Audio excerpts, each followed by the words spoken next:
Good morning, I'm Kevin Morales. I'm the editor-in-chief with the Cayman Compass. Thanks so much for joining us today. We have a very special event that is a very important event given everything that's happened over the last month and a half and especially the last week or so. This is our Compass Live Roundtable on financial planning during the times of COVID-19. And we have several special guests. I'm super happy that everybody was able to jump on and agree to participate. So first of all, let me introduce our panel and let me pull everybody up so that you can see at home who's joining us as well. Monique Frederick, she is Butterfield Bank's head of asset manager. We're also joined by Liberty Wealth Partner founder Georgie Loxton. From Five Continents Financial, we have Neville Hicks and Scott Elphinstone. There's Neville right there. Morning, everybody. Luke Rudd from International Financial Planning, Alessandro Sachs from NCB Capital Markets, and Amy Hubble from Helix Advisory. Again, guys, thanks so much for taking the time to be with the Compass today. Monique, let's just start with this. Big news coming out last week with regards to pensions and people's access to their pensions. What are you hearing from some of your clients, and what do you make of government's decision to A, allow the holiday, and B, allow people to tap into their pensions? Yes, good afternoon, everyone, and thanks, Kevin, for organizing the panel. I think it's certainly a timely topic. And with regards to, obviously, the hot topic at the moment is the changes that individuals are being afforded to take funds out of their pension plus the pension holiday. And some of the questions and feedback and discussions in terms of what I'm hearing, I mean, to put it into context, obviously, there are individuals that truly need the access at the moment, right? There will be members of our community that either had a loss of a source of income or don't necessarily have the savings that they can draw on to help them through these challenging times. So I think for those individuals, obviously this is a way for them to mitigate the financial impact. But for others, if they don't necessarily need all those funds, so the 10,000 plus the 25% of the remaining cash balance, I think that the advice would be not to necessarily take out what you do not need. Because what is happening and what many individuals sometimes do not realize is that the amount that you're taking out today, just by way of example, I did some rough calculations. If you were a 40-year-old and you had $25,000 in your pension today, and you take out the 10,000 plus, the 25% of the remaining balance, so you're basically taking out a little bit above the 16,000. 25 years from now, which is when your retirement age will be, you potentially could have given up over $56,000. So even though you're only taking a little bit over $16,000, it can have a significant impact 25 years down the line. So I think that the main message would be, I think it's obviously a good, I would say, a good initiative for those that require it. And for those that do not, I think you have to think about more what the long-term impact would be.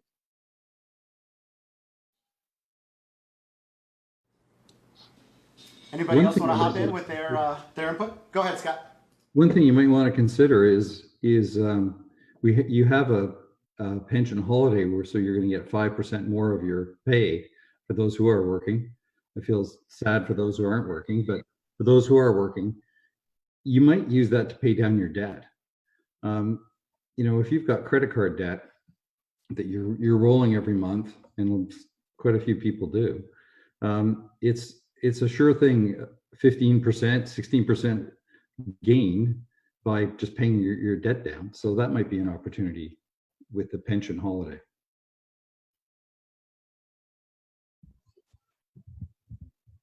Yeah, I would add in here that Scott's absolutely right there. I think people really need to have a very good look at their cash flow. And like Monique said, if you're in a situation where your income has gone and you have no savings, for some people, they really have no choice but to tap their pension accounts at this point.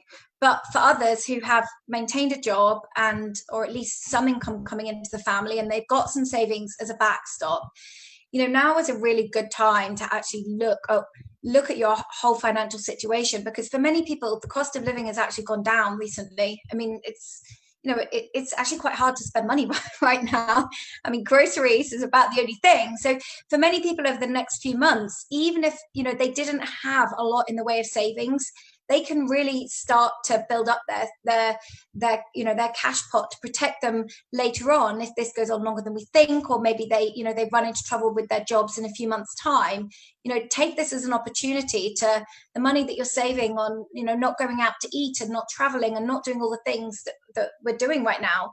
Just be really diligent in saving that money, because we don't really know what's coming down the line.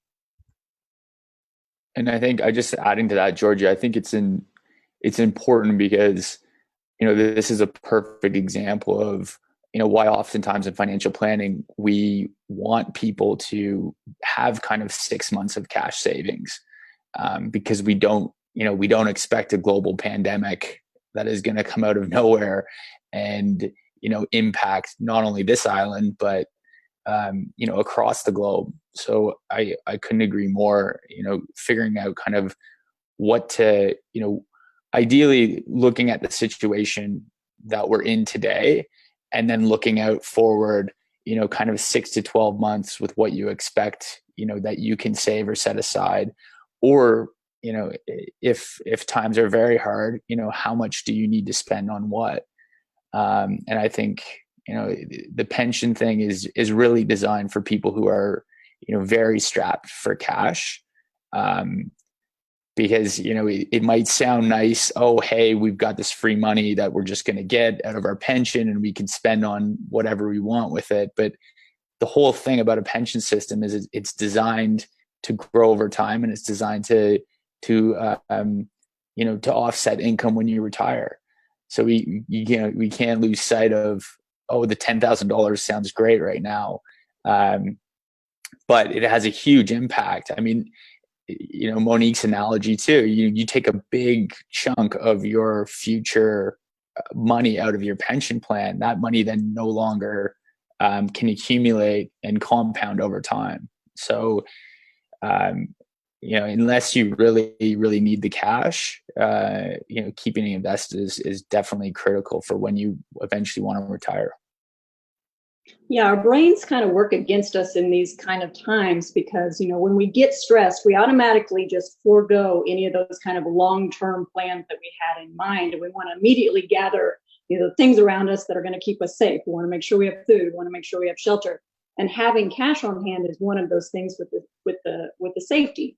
But this whole situation reminds me a little bit of, you remember that Stanford study where they put a marshmallow in front of a 4-year-old and they say, okay, here's one marshmallow, don't eat it, because I'm going to come back in 15 minutes, and if you don't eat the marshmallow, you'll get 2 marshmallows. And of course, all of the 4-year-olds eat it. And that's kind of the situation that we're in right now, is the inability to kind of look to the future and say, if I don't need this money, even though I'm scared, I'm stressed, I don't know what's going to happen, I still need to think about my future, because in Cayman there's not a Social Security net, there's not going to be a retirement plan there waiting for you, except for this money that you are putting into your pension. And so if you still have a job, if you are able, even if you don't still have a job, you're Caymanian, you're pretty secure that you'll be able to get a new job, I would encourage you to look for that second marshmallow.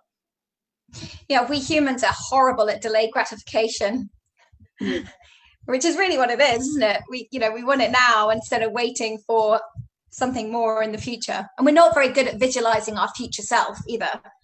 They've shown with these cool programs where you can see your face, in 30 years time, that if people log on to their pension accounts or their bank statement or their online banking portals and they see a picture of themselves in 30 years time, they actually save more and spend less, because you see yourself. We've got to try and, have a vision of what our life is going to look like. And we're not very good at that. I kind of have a little bit of another take from what clients are saying about it. And it's more so being able to take control over their own pension assets. And a lot of people, I think, in Cayman have been disappointed on the returns that they've been getting in their pension. So a lot of my clients or people who are talking to me are saying, I'd love to get access to that cash so I can invest it in maybe something that's going to give me a little bit of a higher return over time.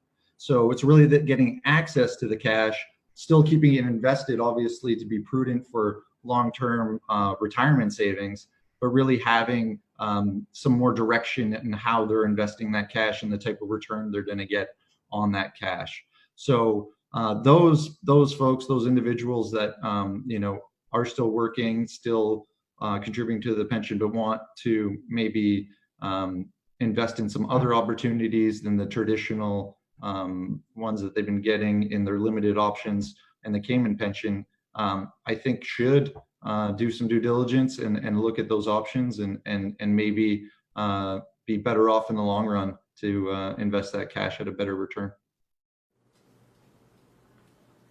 Yeah, I think So just to question on point that. out the important thing about a pension in many ways, though, is that your money is locked up, because for human beings, again, we're not very good at this. And if we can, access our money, then often we do. And I think that's just one thing to bear in mind around putting it somewhere accessible. Pension plans exist for a reason. And the reason is that you can't get to it until you actually, until you need it. And I think, if you're going to be advising clients to possibly take some funds out of their pensions at these sort of levels, maybe you should look at, is it a good time for clients to take that out? Obviously, the markets are taking a really big hit since the turn of the year. I know that if they do take some money out now, obviously there are more options available, and pensions are very strict in what they can and can't do with the cash. So I think advising clients on that as well, and just letting them know that once they get their statements from their pensions here, they will see the returns are not going to be as good as maybe one would have hoped. So Yeah, I think that's an excellent point, and I don't think most people have seen a statement for the end of March, certainly. And there will be some surprise at how significant those numbers have gone down. But then you look at kind of April, and so far, I'm looking at my screen. Yeah, April's been fantastic this month. We're up over 10%, just about at 10% for the month. Now, I don't know if that will continue. Nobody on this panel does know when the recovery will happen, but I think that everyone would agree that it will happen. We're just not sure when. So even if you're able to maybe put off this decision a little bit longer, the holiday is going to be kind of open, or the window is going to be open for the next 6 months. Kind of make sure that you're not acting out of stress. We don't make good decisions in high emotional times. And the pension plans are obviously going to be strapped. There's no real benefit of getting in front of somebody else on trying to get your money out. This is your money that's being tracked for yourself. So maybe give yourself a few months, see how it feels, see if the recovery comes out. And as Alessandro said, there may be reasons that you might want to take it out for more beneficial investment options. Certainly the case, but that might be a more individual situation that you need to look at with either your own home country or your own kind of plan for retirement, because this is not the time that you want to be selling. Yeah, I just echo your point, Amy, that nobody needs to rush into making a decision about this. The government has given, I think, till is it the end of November, they've said? Yeah. So yeah, just don't make any big hasty decisions that 20 years down the line you're gonna regret. Another topic that has come up, obviously, it was mentioned earlier in terms of markets being down and looking at where your pension is going to be. It's probably not where it was in December. But separate from the pension topic itself, some of the questions that some of the clients are asking, especially those that maybe were sitting on the sidelines, is whether this is a time to get started or whether this is a time to get into the market. And so, while on the one hand, you may have those that currently have investment portfolios that are down from where they were in December, On the other hand, you have those individuals that were either sitting in cash or were waiting for something to happen to actually see an opportunity to enter into the market. So that's the other side of this, this crisis, is that for those individuals that are thinking about starting an investment portfolio, and assuming you're looking at a long-term investment strategy, certainly not if your plan is to just invest this, for the next couple of months. But if it's a long-term investment, whether it is for your children's education or maybe something in additional to your pension plan, your own retirement plan, this may be a time to consider, actually entering into the market gradually, of course. I don't think anyone would recommend that, you put all your cash into investments on day one, because the volatility is certainly going to remain for the remainder of the year and could even be beyond. Yeah, and I think coming off the back of the 11-year bull run where everything all seemed fine and dandy in the stock markets, obviously the volatility that's come back over the last few months has shaken some investors, and especially newer investors who are not really used to seeing these sort of volatility levels. And you touched there, Monique, about time frames. Obviously that can work in your favor as well. You can really use that as an asset.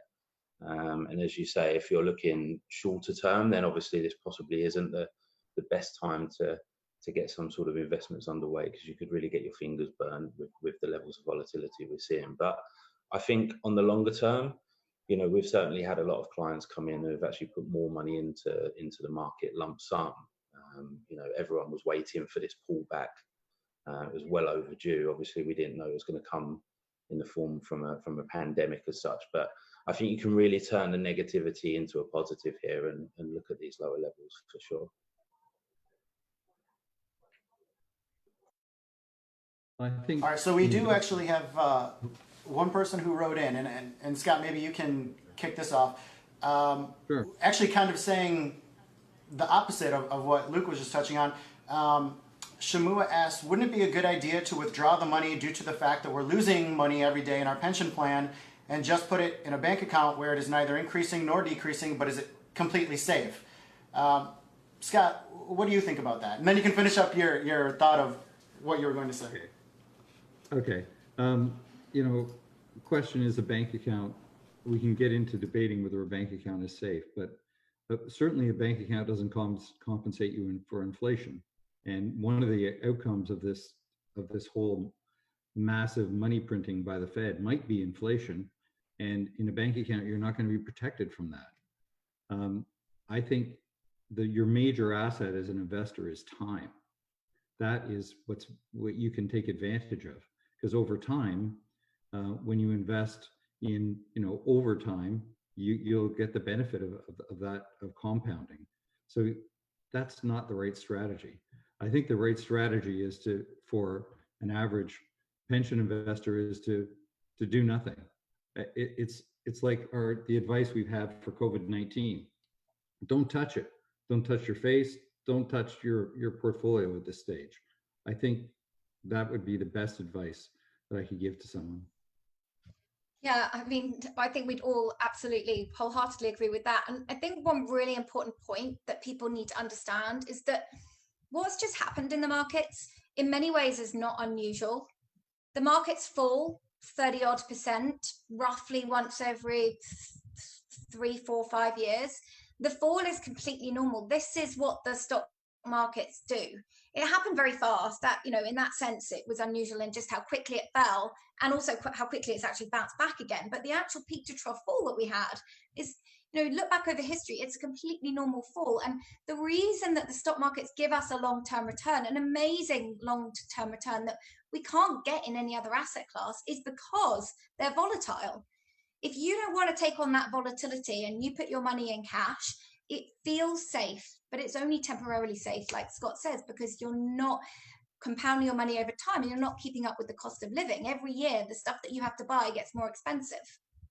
And that compounds over time. And if you put your money in cash, you're going backwards over time as opposed to going forwards over time. We can't get that return if we don't take on the volatility. So it feels really hard being in it right now, really, really hard, but it is normal. It's exactly the way that capital markets work over time. The stock market goes up more, but it wiggles more. The bond market goes down more and it wiggles less. And keep your money in cash, you get no wiggle at all, but you go backwards. Agreed.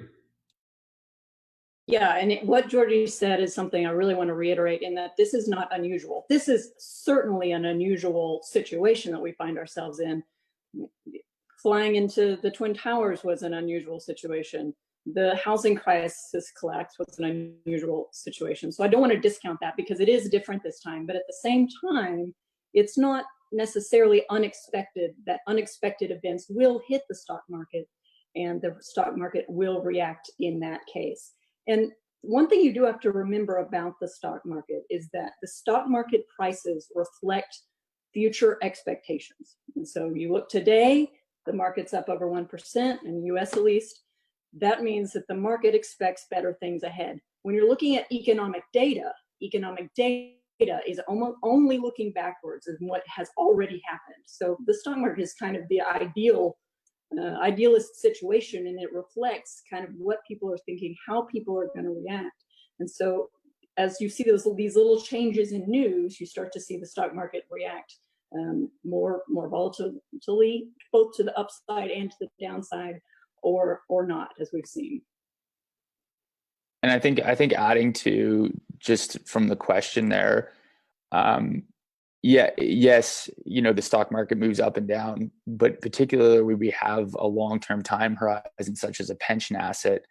We only really lose money if we realize or sell, or, it gets back to that point of, is now a good time to be taking money out of a pension that has been hit very hard by the downturn in the stock market. So, March was not a great month. April, we've seen a bit of a bounce. Certainly the next probably 6 months, and I'll defer this to the group on what their thoughts are. But there's no question that there's a significant amount of uncertainty still out there. So yes, if you look at your pension, it will move around within the fluctuations of the equity and fixed income market. But historically, we've never been given this opportunity to come out of our pension, early or in this extreme circumstance. So it kind of speaks to that point. If you don't need that money, if you don't need that cash, is now a good time to be selling.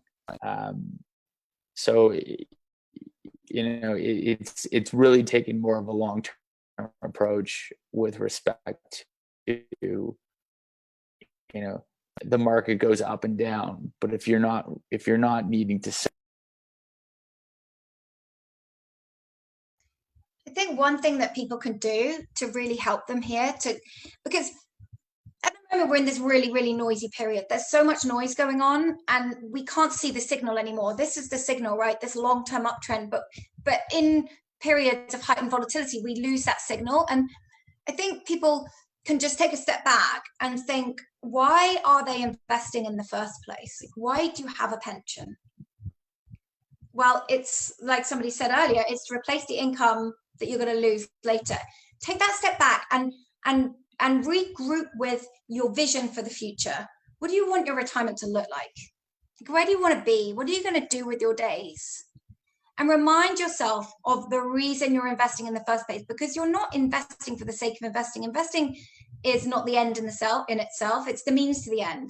And I just think psychologically, if you go back to that vision that you have for your future, it becomes easier to stay invested and take yourself back into that long term, rather than getting caught up in this really short, that short term noise that we're in right now. So why are you investing? Think about that. So question, as Sandro alluded to earlier, there are a lot of people who look at their statements every quarter and are disappointed in the growth that they are seeing in their pensions. Across the board, all of you have, for the most part, said that the smart move here would be to not touch it, right? Just leave it there unless you absolutely need it. But for those who are disappointed with the growth of their pension funds, what can they do? Well, they could look at another plan. I mean, there are competing plans in the marketplace. And as I understand the pension law, you're free to choose among those plans. They all have constraints in that the pension law requires certain investment strategies in them, but they can be quite different. So just shop around, just like with anything else. The other comment that I would like to add with regards to that question is, a lot of times comparisons are being made. Someone looks at their pension statement, compares it to a friend's or the returns that someone else has in their pension plan, and usually what's happening is we're not comparing apples to apples, right? So the pension plans, many of the multi-employer pension plans have what are called life cycle funds, where the strategy for the particular individual changes over time depending on their age. So you cannot, a 30-year-old, for example, can't look at their pension plan performance and compare that to a pension plan that's in place for a 55-year-old. Because they do not have the same strategy. Typically, there's lower risk for the when you're getting closer to retirement. So that is something that I just want to highlight because I get that question quite often, and in general, a lot of comments are made sometimes in terms of well, this pension plan is doing better than the other, or my own investment is doing better.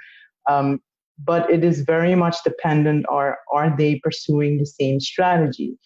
And it makes sense in general that as you're getting closer to retirement, that you would have a less risky strategy and not have 100% in equities. Now, there's quite a lot of debate in terms of what that allocation should be. So that's not necessarily a topic I would go into at this particular point in time, but just in general, I think it is important that when individuals are comparing pension plan performance, that they keep that in mind. Follow up to what I mentioned about having access to the funds. What you're doing if you are utilizing those funds to take them out of the pension is really broadening your scope of access of professionals. I'm not saying that you should take it out and squander it or not invest it for retirement. What I'm saying is you can broaden yourself to all of us up here work for asset management firms. We're 5 of many hundred that are out there.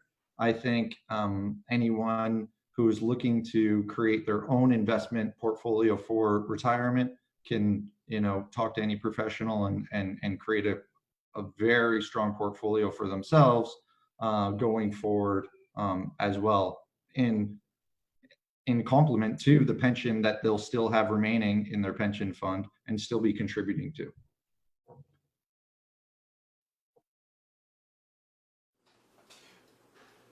All right, I got another question that somebody wrote in here. Delano asks, one second here, where did we go? How do people who decide to tap into their pension, how do they impact those who don't?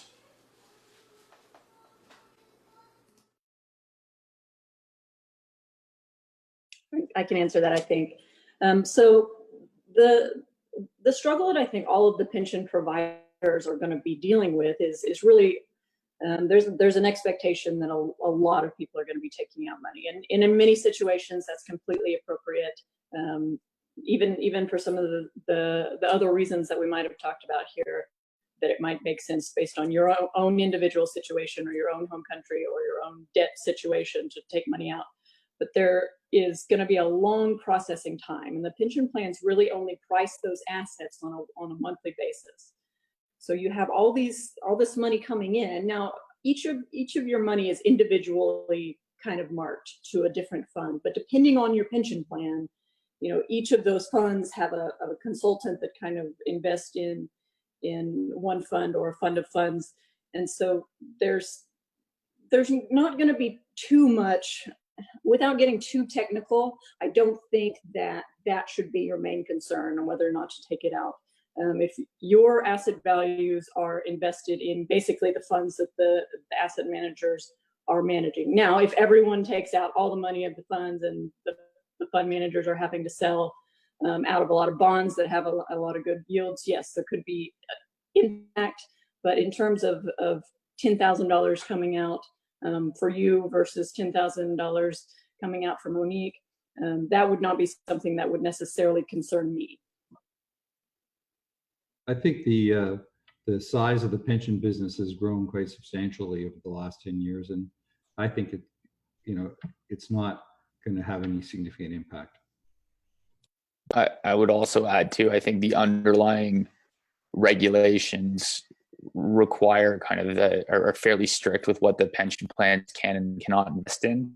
And for the most part, they're in, very liquid underlying securities with minimal kind of price impact if a significant portion of the plan is sold.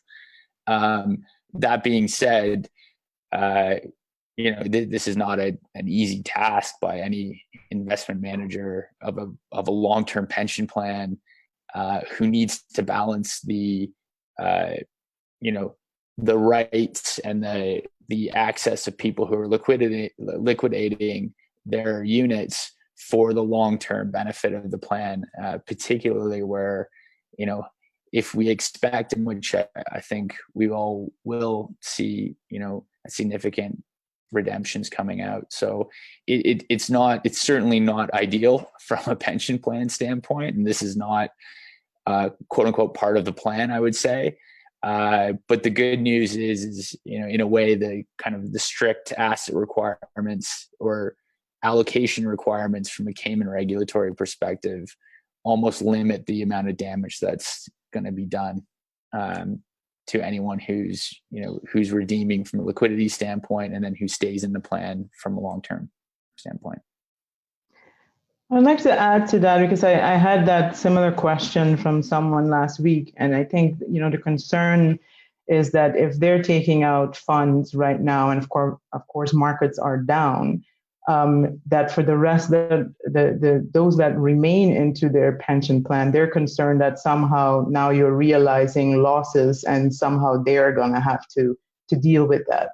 And I think, it has already been highlighted in some of the responses that have been given. But just to put it in context, if you're an investor and you're in one of these funds and it's a life cycle fund and maybe it has 60% in equities and 40% in bonds, if you're withdrawing, basically that fund is then also going to have to take 60% of your bond, of your equity and 40% of your bond allocation.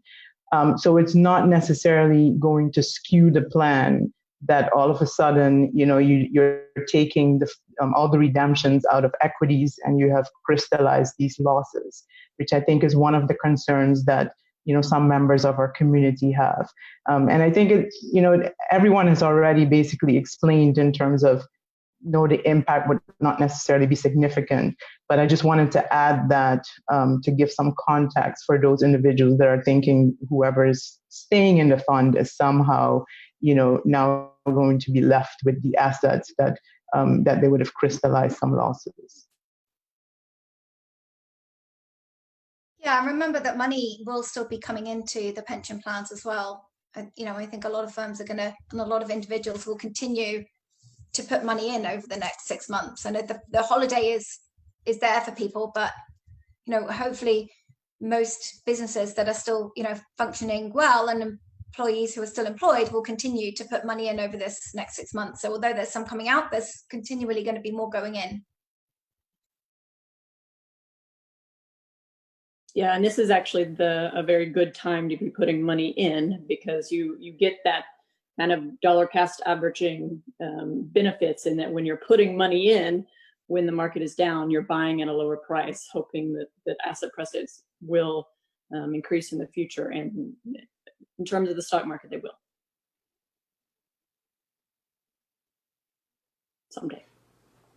And I think you want to be mindful of if you're taking the holiday, the pension holiday, you believe you're losing the employer contribution that matches going forward. So, which you definitely don't want to lose that aspect of it.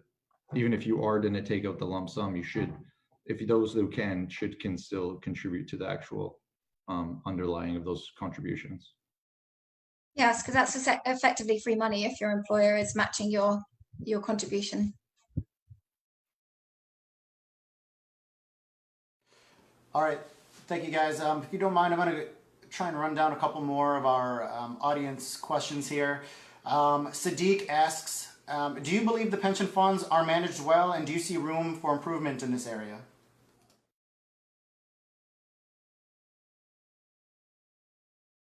There's always room for improvement. No one's perfect. So is there things that could be done in the marketplace? Yes. Are there people that are going to do it? Probably. So once we get through this period, I think there'll be other options.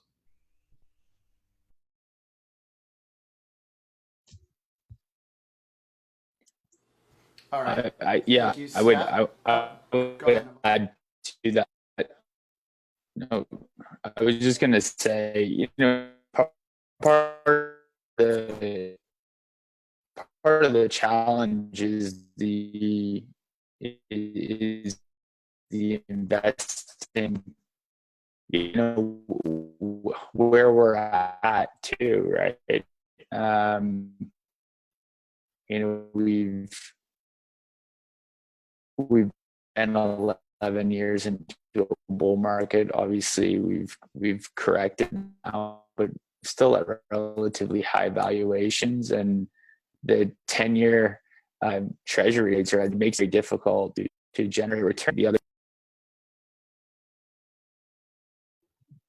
Neville, sorry, I think you're cutting out there a bit. Yeah, we lost him. I don't know. I think what he was saying is that rates are so low that it's going to be very hard to generate a return in the future.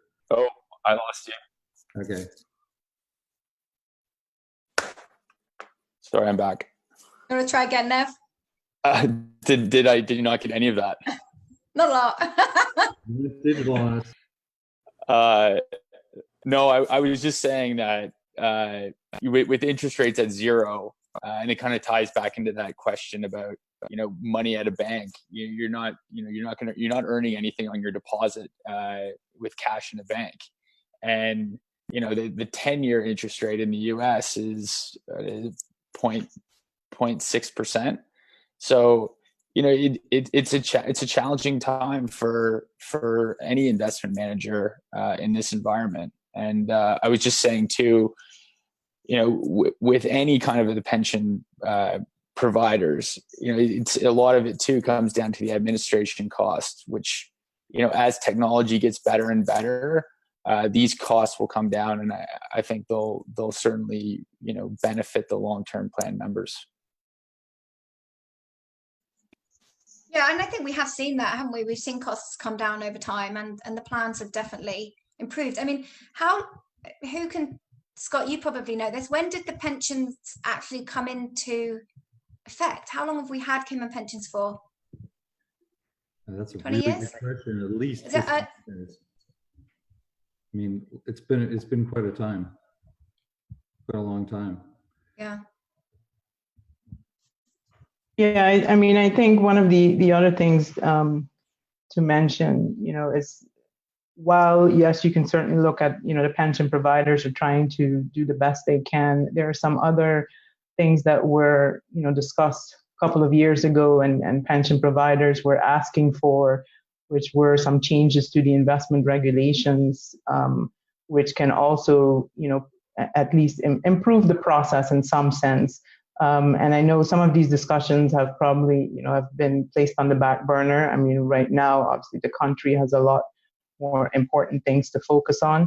But these are some of the things in terms of what we can look at in the future as to what other tools or what changes to the actual investment guidelines that are used for the pension plans, if any of those things can be improved upon, which will provide pension providers with more flexibility in trying to achieve actually some of those long-term goals.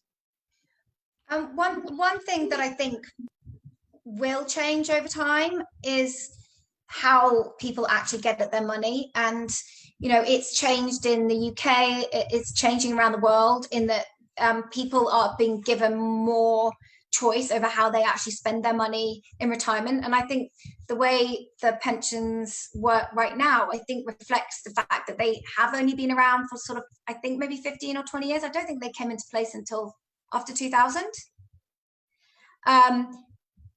So people hadn't accumulated that much money in their pension accounts, but now people who have started saving for retirement in their early 20s and are going to work through till they're 60, 65, those pots are going to be a lot bigger than for anybody who's retiring today that only started perhaps when they were already in their 40s. So what I would like to see over time is that the legislation around how people actually access their pension funds when they reach retirement relaxing a little bit, and I'm sure that will come in time. I think, Georgie, I mean, you make a good point in terms of the existence, right, of the pension regulation. And so when individuals look at their pension plan and their statement, and especially those that have already retired, they just have not been in the plan long enough. So when you look at all the scenarios of starting as a 25-year-old and what you can potentially accumulate, it won't apply, right, to individuals who have only been in the plan less than 20 years, for example. And so that is an important point. When individuals look at their statement and say, well, I'm not happy with the performance, or I could have done better. It's just also been a case that, or you don't have sufficient to retire on. But it's a factor, it's basically based on the fact that we haven't had, or you haven't been in a pension plan that long. All right, thanks, Monique. Another question from Stella. Is it possible to also talk about other options for investing? High volatility is also an opportunity, as said before. To the panel, what would your choice be for investing savings at this point, maybe short-term as well as long-term?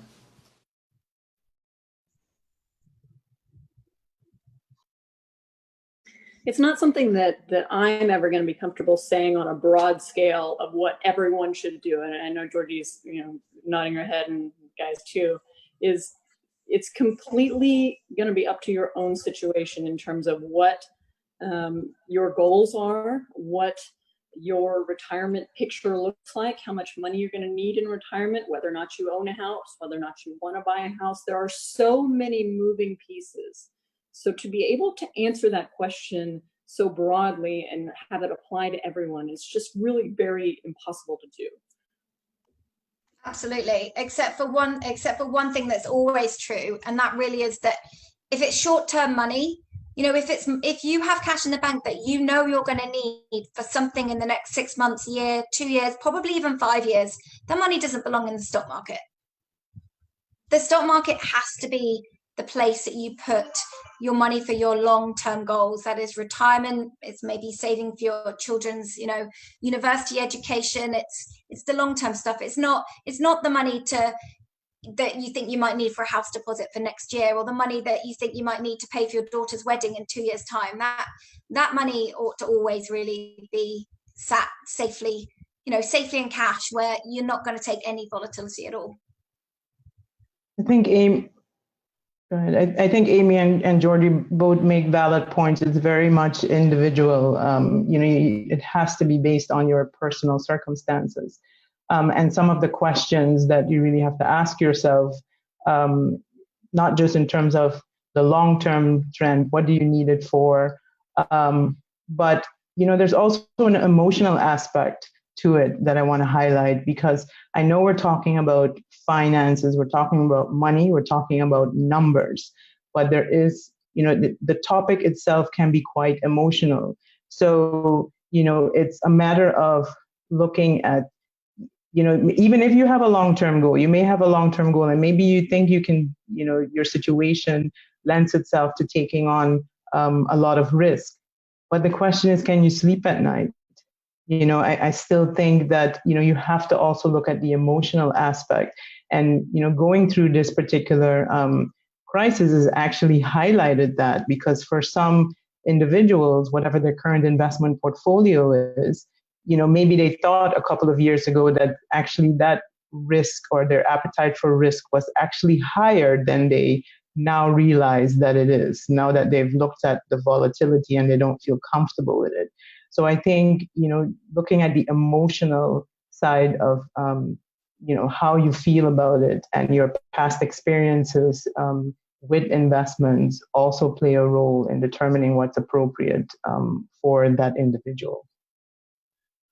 I think also too, maybe the best advice for that short-term type allocation of cash, because that's the questions that I've been getting with the headlines, right? So a lot of topic around, oil is at all-time lows. So retail investors usually like to pile into whatever the headline may be.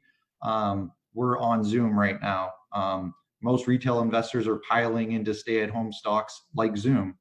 And a lot of my time is spent trying to talk investors out of following the crowd during these types of times when a company like Zoom, although it's a great medium for us to use right now, if you look fundamentally at the stock and its valuation, the risk appetite for a certain investor has to be such, and it's maybe not appropriate for a retail investor out there. So I think not falling for a lot of the headline stay-at-home stocks, I think, and going through a kind of prudent investment approach for the longer term, you're going to be much better off than trying to follow some hot money in the short term and be caught on the wrong side of that trade in a few weeks or months.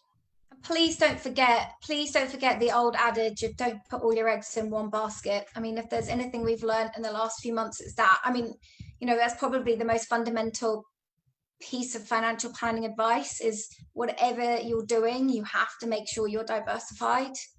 And, diversification, I think, is often quite poorly understood. We're not going to get into a lesson about that right now, but just don't put all your eggs in one basket.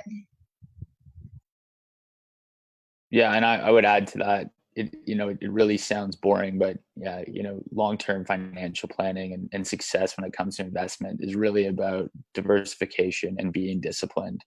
And, if there's one thing that you can probably fundamentally control is how much you save and how much from that savings you can put to work in a really kind of a disciplined approach. So, it is funny, the headline stuff where, oil went negative for May contracts and everyone, getting messages from people who I haven't heard from in a while going, how do I buy oil? I'm going, that's a lot more difficult. And airlines and cruise ships, right? And airlines and cruise ship stocks. And yeah, so, I think there's a side of investing that, people want to have and tell a story too, but there's also, that is kind of a fraction or a smidge as far as what your overall investment strategy should be. Good investing shouldn't be entertaining, right? It should be boring, right? Boring. If you're confusing investing and entertainment, if they're coming together, then step away. But they want to know how to get rich quick, guys. Come on. Yes. Well, I think that's it. There is no kind of silver bullet. It's not easy.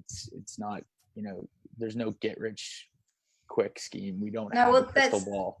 There's the good old Warren Buffett quote, which is something like most people don't get rich because they don't want to get rich slowly. That's right. But the question's right. I mean, volatility, especially on the low side, can create opportunities. And so there are some out there, but I do think you want to be careful and make sure that you're not just putting it all in Zoom stock or putting it all in MGM Grand or something like that. So Neville, you talked about saving. If you guys don't mind, maybe we can switch gears a little bit. What would you all tell people who are, worried about making sure that they are comfortable, that they can keep whatever cash they have safe, and whatever income they have coming in, if they can just be smart with it. What are some just easy steps that people can take in terms of saving their money?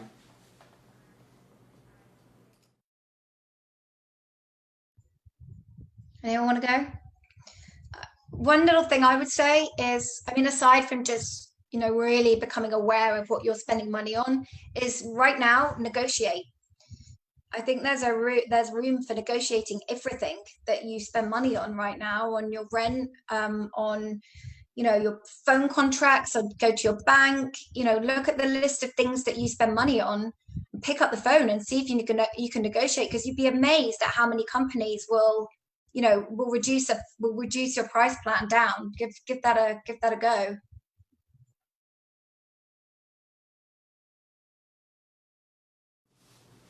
All right, thanks, Georgie. By the way, Michelle says, I think Cayman pensions started around 1997.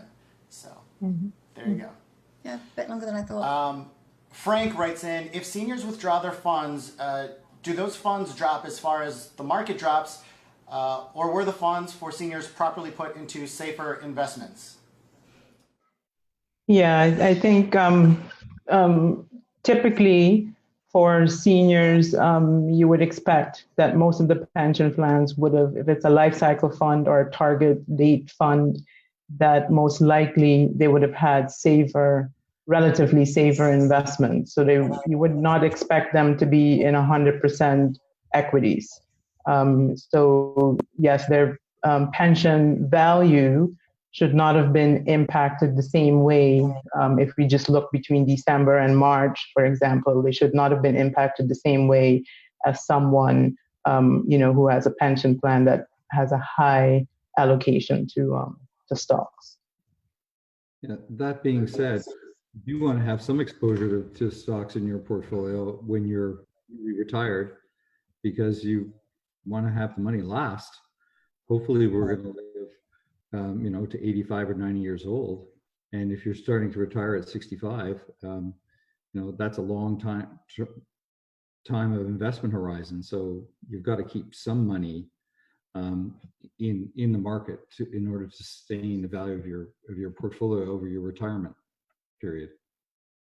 Yes, I think that's a very good point, Scott. And I think in looking at when individuals are trying to supplement their retirement or their pension plan, that's one way of doing it. And if the pension plan doesn't have a significant allocation to equities, when you get to retirement, because some of this is driven also by the asset allocation that the pension plans can have just by law and looking at their overall asset allocation.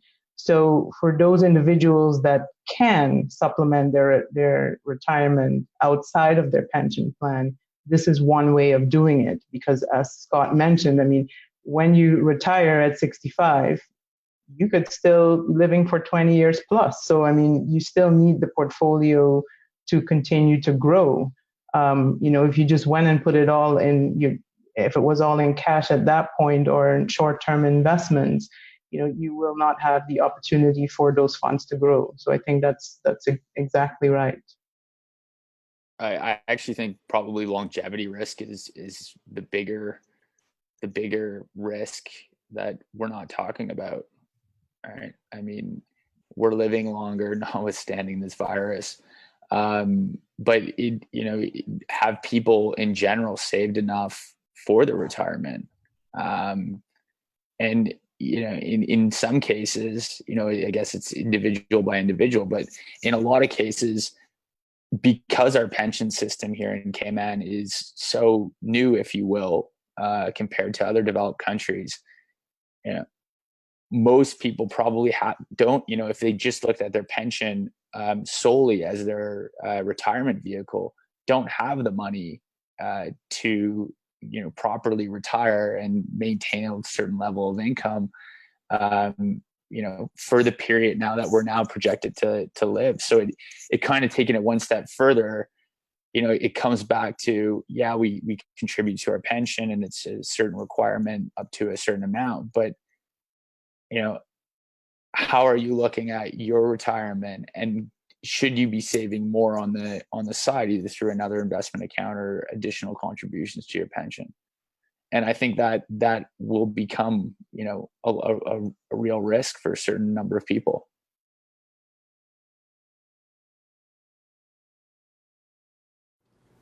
So just out of curiosity, we talked about this earlier in our chat, but we've had a couple of people write about it on our Facebook page. Again, somebody might look at this opportunity and say, hey, I can take a lump sum and do exactly that, set up another vehicle. Neville, how would a person know if they are, you know, a good candidate to do something like that?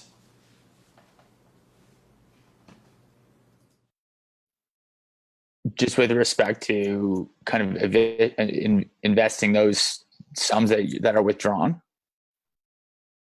Exactly. If we can't rely on our pension solely, and we might want to have another account or something else working for us alongside with that, how would somebody know if this is a good opportunity to, like I said, take some from their pension and use it in another way, I suppose? Yeah, I mean, I think on the whole, you know, there's a couple different points there. You know, one is if you're taking it out and then spending it, well, you're impacting your future portfolio. If you take it out and then invest it again, okay, that's something that can be achieved. Now you need to, you know, mentally put that aside, that is for retirement, that is for when you're over 65. And then I think, you know, it all comes down to what Amy and Georgie were saying. It's hard to give kind of general advice without looking at the individual circumstances. But, you know, can you invest in something that maybe is complementary to what the pension plan invests in? You know, that's something that could be beneficial. So I think that's where I would start. It's hard to, you know, I guess it depends on the person's circumstances. But if we are looking at, hey, we're taking out of a pension plan, we're putting it in another investment account, we have to consider that long-term money or long-term investments for your retirement. And then looking, you know, how do you create diversification from that? How do you ensure that, you know, you're not dipping into that, or you're not spending it, or you're not maybe doing something that's too speculative in the future. And I think a lot of that comes down to, you know, speaking to a professional about what those options are.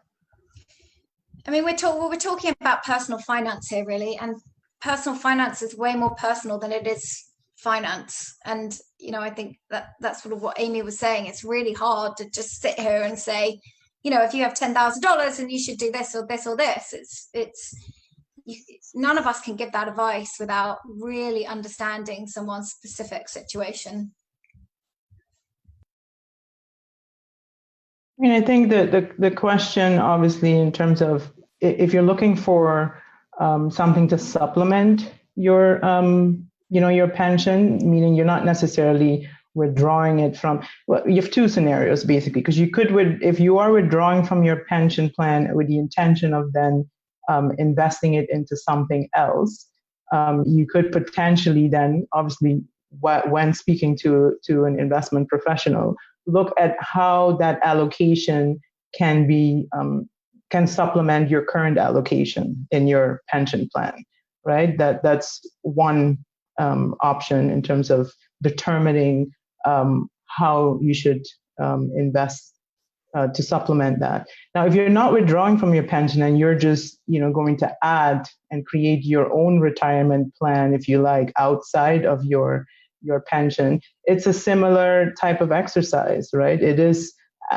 sitting down with an investment professional who's going to ask you some of those questions that we previously discussed to see what strategy is most suitable and most appropriate for the individual. So is it the right time? It is always the right time for anyone in terms of looking at what your long-term and your short-term objectives are. I mean, I think this particular crisis that we're in provides an excellent opportunity for individuals, whether it's households or with their partners, to discuss their financial goals, because it's typically one of the topics that is usually not discussed in households very often. And this might be the opportunity to actually sit down and have the discussion. And I'm actually hoping that, this discussion we're having sets the stage for individuals to think about, their future goals and what they could potentially do, and then seek guidance from an investment professional if they need assistance to do that. I think if you're talking about supplementing your pension plan with another long-term investment account, it's always the time to do that. I don't think that the existing pension system is going to be sufficient for you to retire, no matter how old you are when you start. It's not designed to that. It's designed to provide some savings. You need to supplement those, and the sooner you get started, the better. And I agree with the comment. Please talk to an investment professional about it. That's what you need to do to get a plan that makes sense for you. And I think too, if you are going to be withdrawing those funds, you have to be willing to kind of take the time to do your proper due diligence or homework on what asset manager you're going to use, what advisor you're going to use, what types of products you're going to use. So really, before you think about withdrawing to invest in a supplementary account, are you willing to take the time to actually put in doing a little bit of homework and assessing what you're getting yourself into at the same time? Because yeah. Oh, you were going to speak, Amy? I was just going to say, like, the thing about a pension that it does is it stops bad behavior, and at the end, our long-term financial success is much more determined by how we behave than how our investments behave. Right? It's much more about what you do than what your investments do. And you can look at your Cayman pension and you can say, oh, but it doesn't have this or this or this. But it's preventing bad behavior because you can't get at it. You can't pull it out. You can't put it into the hot thing and buy this and sell that and do all the wrong things at all the wrong times. And, don't let perfect be the enemy of good. Yeah. And I was just going to say that I am actually, I'm glad that this holiday is happening because it provides people that really need cash to get out of the country, cash to settle themselves, to going back, having to leave the island where they're not going to have income, giving people that haven't lost their jobs an opportunity to get at $10,000. And there's so many reasons that you might want to do this, but it also is just driving every single person to think about it. And that is actually a good thing. So sit down with your partner, sit down with your family, work through the things, look at what your own situation is, think about how much you think you might be needing it in retirement, and making those choices. Like Georgie said, the pension is the easy option. It comes out of your paycheck automatically. You don't have to invest it. There are lots of different options. You can hire one of us. You can invest it on your own. You can do a myriad of different things, but having a plan in place and sitting down and actually seeing what makes sense for you it's a great time right now. What else are we doing? All right, thanks, That Amy. and writing our wills. If the panel doesn't mind, we will take one more question, and then I'll hand it over to you guys for any final comments that you've got before we wrap up. Corey asks, if you are a public servant but have a small amount of pension money in a private pension fund, that basically, can you access that? If you're a civil servant, a public servant, but you have that, it sounds like a second fund that is a private fund. Any ideas? My understanding. I don't think it's that clear. The legislation is just new, so you're just going to find out, I guess.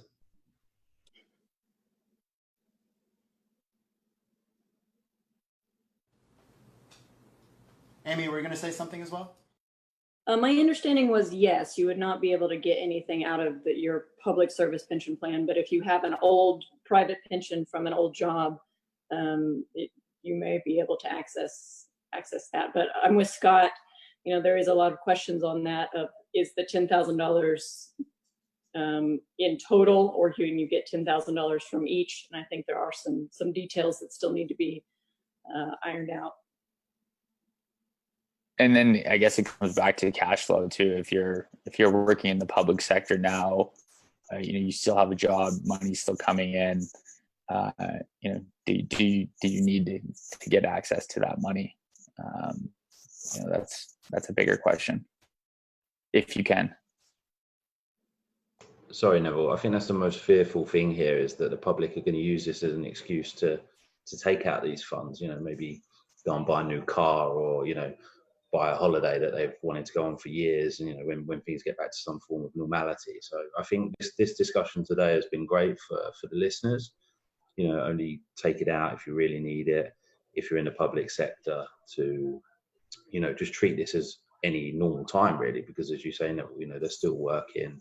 They're still getting their salary, so on and so forth. So, don't use this as an excuse to spend the $10,000 that, you would normally have had, so to speak.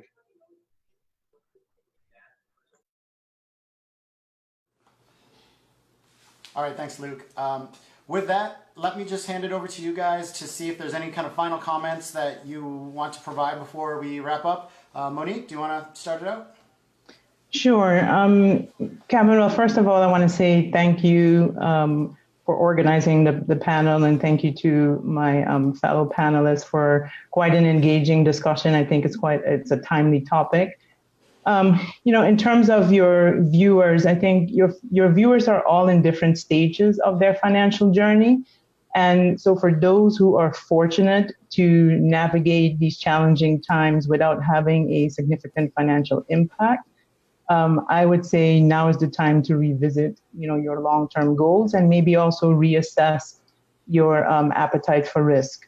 For those individuals in our community, who have lost a source of income or do not necessarily have the savings that they can draw on during these challenging times, I really want to, leave you with some inspiration. And, there is a quote that comes to mind by Robert Schuller that says, tough times never last, but tough people do. And I think, as a community, we will get through this. There is hope. And I do want to encourage, especially those that are struggling, to stay, connected with your family, your friends, and the broader community, because I think they all will serve as a source of strength. Monique, that was so good. I have nothing to add. Thank you. Same.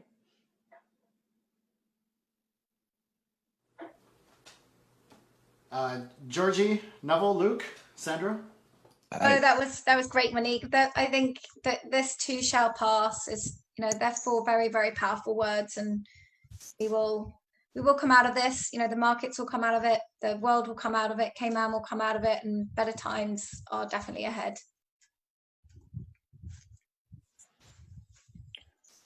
Yeah, echoing Monique and Georgie's words, it's now is a time to kind of assess your own personal finance goals, with having more, I guess, downtime, if you will, in addition with the local pension legislation that's come in. It's managing within the short term, knowing that we are going to get out of this, but then really looking towards the long term. And thinking about, how do we increase our savings? How do we increase our investments?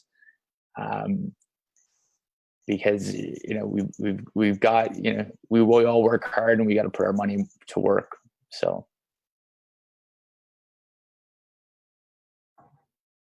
I agree. I think, honestly, we all stay positive. I think everyone on this panel would agree how lucky a situation we are as investors, given what's going on in the world, where markets are.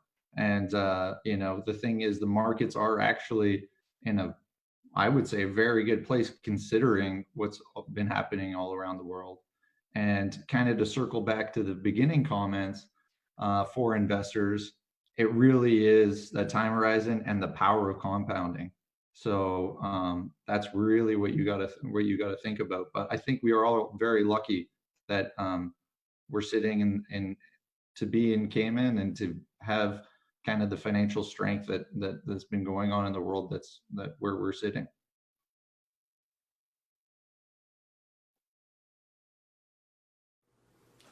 All right, guys, thank you very much. Before I go, let me just, again, one more time for our audience, run down our panel from today from Butterfield Bank.